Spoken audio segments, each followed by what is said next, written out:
Hey guys, welcome to another Gauging Gadgets Windows 10 tutorial video. In this video, I'm going to show you how to fix the missing option within the user accounts that will allow you to turn off the username and password requirements for your Windows 10 computer. So if you've gone through the steps to turn off the lock screen and the required password on your Windows 10 computer, but when you get to this screen under user accounts, this option is missing, kind of like this. I'll show you how to quickly fix that within the Windows 10 settings. All right, so the first thing we need to do is open up the Windows 10 settings, and we can do that by going down to the Windows Start button in the bottom left, right-clicking it, and then going up to Settings.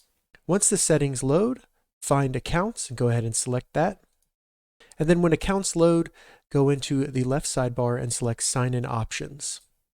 Now all we need to do under Sign In Options is scroll down until you see Require Windows Hello Sign In for Microsoft Accounts. Go ahead and turn that off, and then you're done. You can go ahead and close the settings.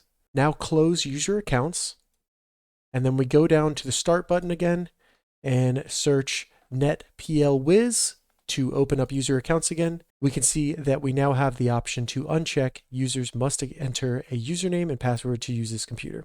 All right, so that's how you fix users must enter a username and password to use this computer missing or not showing.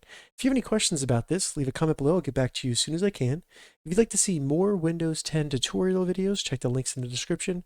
If this video helped you, give it a thumbs up, and please consider subscribing to my channel, Gauging Gadgets, for more gadget reviews and tech tutorials. Thank you so much for watching.